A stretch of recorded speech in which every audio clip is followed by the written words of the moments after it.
जय जय जय जय। मेरा एक प्रश्न है कि जब हम वृंदावन से बाहर रहते हैं तो हमारे अंदर एक तड़प होती है, एक याद होती है प्रियालाल जी की, और हमें मिलने की चटपटी होती है कि हम वृंदावन जाएं। वृंदावन की याद बनी रहती है, श्री जी की याद बनी रहती है। हम उनके बारे में सोचते हैं, उनके बारे में सोचते रहते हैं और एक अंदर से तड़पते रहते हैं कि हम कब वृंदावन जाएंगे। लेकिन जब हमें यहाँ पर वास मिल जाता है तो हमारे अंदर की वो तड़प कम क्यों हो जाती है, हम भटक क्यों जाते हैं, क्यों हम उस तड़प को और नहीं बढ़ा पाते। सभी रसिकों ने वृंदावन वास को सर्वोपरि बताया है, लेकिन किसके लिए, कब और क्यों, इस चीज पे हम विचार नहीं करते। सबसे बड़ी चीज है कि हमें वृंदावन के लायक बनना है, तो वो हमारी वाणियों में, रसिकों की वाणियों में सिद्धांत है। वृंदावन कैसे रहना है, वृंदावन की रहनी, वृंदावन की में घूमनो, वृंदावन में चलनो, वृंदावन में बैठनो, वृंदावन से प्रेम और वृंदावन को अपनानो, ये सब रसिकों ने वाणियों में सिद्धांत दे रखे हैं। भाई हम वृंदावन से बाहर हैं तो उसके लिए तड़फ तो बढ़ेगी। ये हमारा स्वभाव, हमारा प्रेम इसको करवा रहा है, इस तड़फ को बढ़ा रहा है। लेकिन यहाँ आके जब हम वृंदावन वास करने लगते हैं, फिर हम देखें कि भाई 2 टाइम को भोजन की भी व्यवस्था चाहिए, रहने की भी व्यवस्था चाहिए और खर्चे भी हैं, तो उनका कैसे करें। तो हम उदर पूर्ति के लिए जगह जगह नौकरी करें। भाई वृंदावन आए हैं हम, क्या हम वृंदावन के लायक बन के आए। सबसे बड़ी चीज ये कि सुना कि वृंदावन वास सबसे अच्छी चीज है तो वो करें। कोई घर में सबको तड़फ तो भयो छोड़ के आ रहा है, बिना आज्ञा के, बिना उनसे सलाह करे या वृंदावन आ रहे हैं। इधर एक बात ये आवे, जिनको वृंदा विपिन हिजी महाराज, हितरवंश महाप्रभु, जिन्होंने ये वृंदावन प्रकट किया,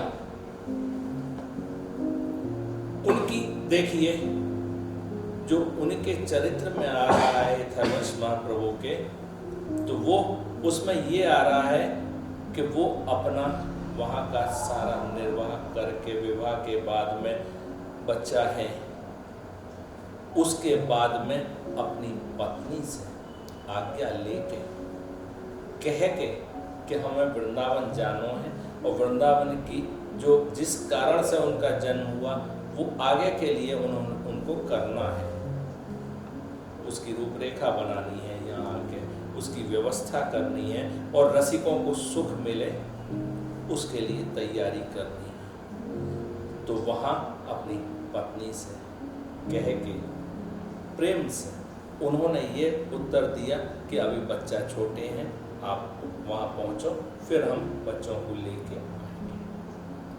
तब हरवंश महाप्रभु आए, जिन्होंने इस वृंदावन की स्थापना करी, इस वृंदावन को प्रकट किया, वो भी किसी का मन दुखा के नहीं, वो भी सबको सांत्वना दे के फिर आए हैं वृंदावन। और आजकल उतावलेपन में हम तुरंत भाग के आ जाते हैं। भाई हित धर्म की या वृंदावनी उपासना, यह भक्ति सहज है, उसके लिए वर्णन आ रहा है, जब लग सहज न बदलई तहा न फुरे भाव।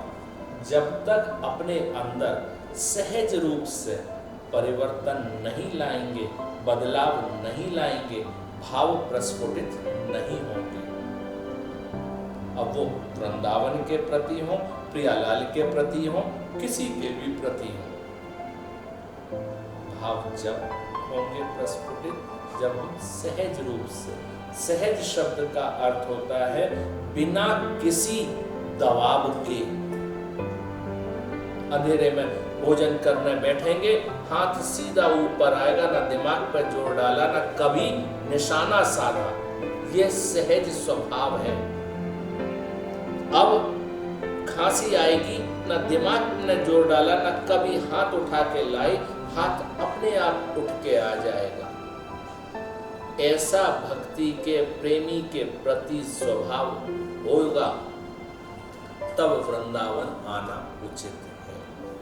वृंदावन के लिए ऐसा स्वभाव हो जाए। भाई परीक्षा कक्ष में, एग्जाम रूम में, वहां तो पढ़ाई नहीं होती, ये तो वृंदावन तो परीक्षा स्थान है। यहाँ तो आपकी परीक्षा हो रही है कि आप उनके प्रति प्रेम में कितने अटल हैं, कितने दृढ़ हैं। उससे पहले आपको घर पर बैठकर तैयारी करनी है, ये जो परीक्षा देने आ रहे हैं उसकी तैयारी घर पर करें, वाणियों का अध्ययन करें, उनको हृदयस्थ करें। अध्ययन करना तो पाठ भजन तो ऐसो भयो जैसे रटत है ईर। तुलसीदास जी कह रहे कि तो यहाँ तोता रटंत नहीं चाहिए कि हमें चतुराशी जी याद हो गई हैं, श्रीमद् राधा सुधा निधि याद कंठस्थ हो गई हैं। भाई कंठस्थ होना और उनको हृदयस्थ करना कि हमारा स्वभाव उनमें से उनके आधार पर हुआ या नहीं हुआ, हमारे भाव बदले या नहीं बदले। आगे वृंदावन वास कर रहे हैं, अरे आज घर पर भोजन बनाने को मन ना है, आज फलानी जगह से खाएंगे।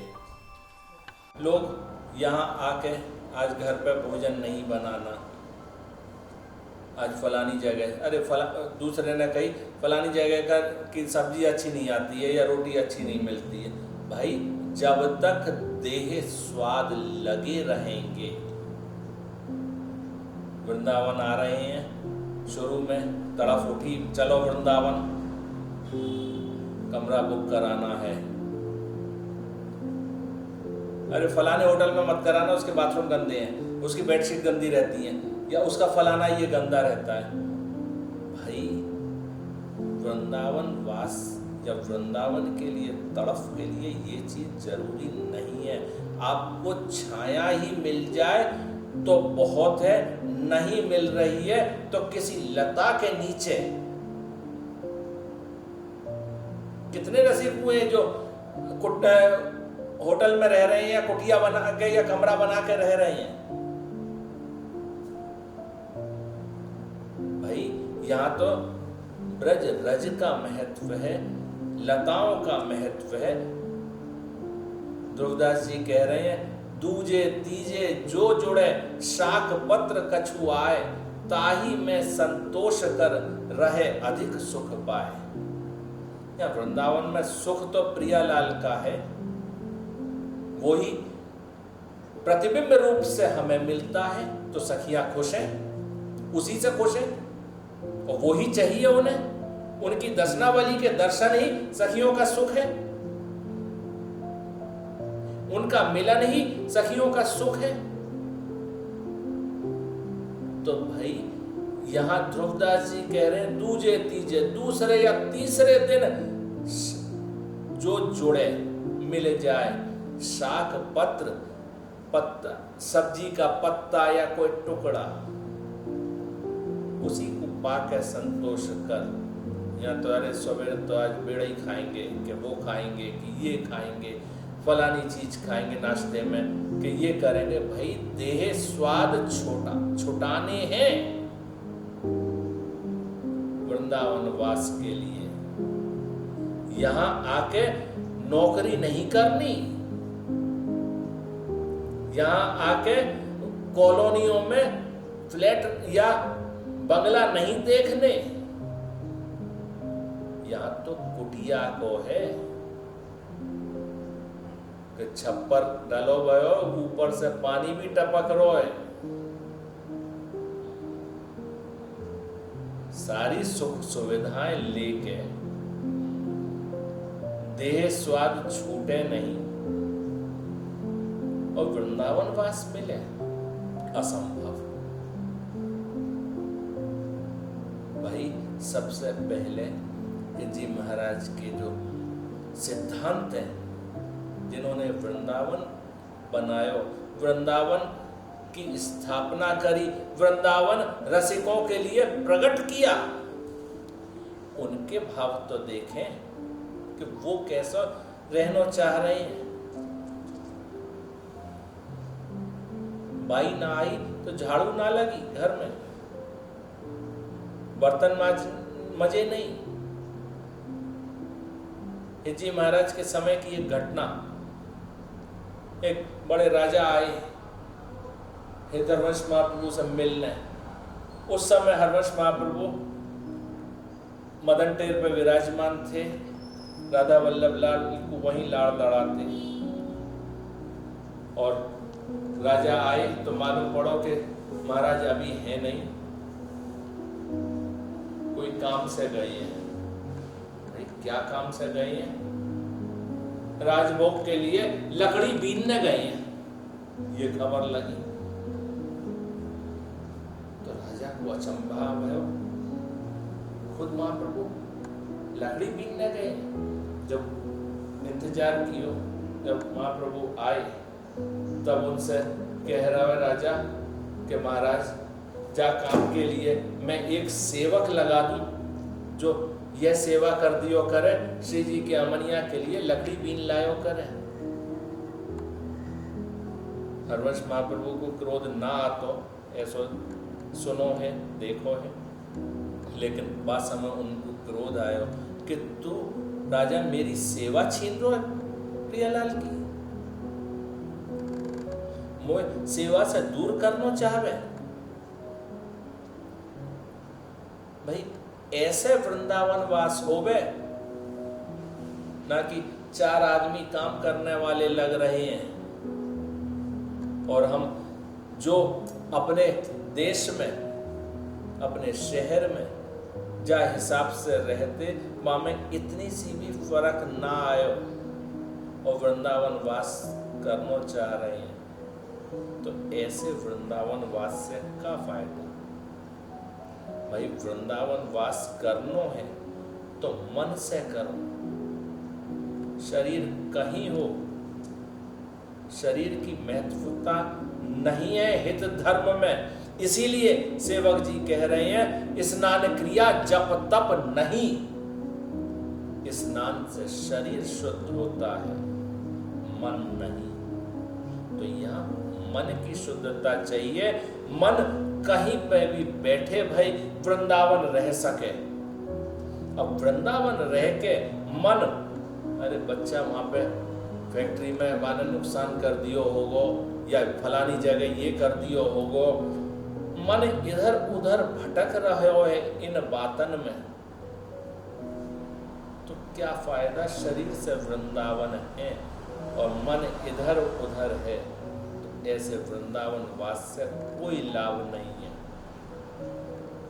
वृंदावन वास मन पूर्ण रूप से प्रियालाल के आसपास ही घूमता रहे, वृंदावन से एक क्षण के लिए भी बाहर ना जाए, वो है वृंदावन वास। के हमें कोई की चाकरी ना करनी, यहाँ रह के तो प्रियालाल की चाकरी में ही रहनो है।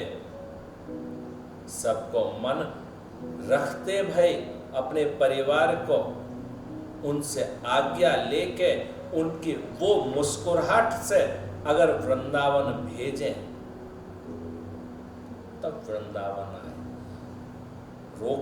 रोकेंगे क्योंकि अपनी एक निज चीज कहीं बाहर जाए तो अब हमारे काम तो बिगड़ेंगे, तो हम रोकेंगे उसको, परिवार वाले उसको रोकेंगे।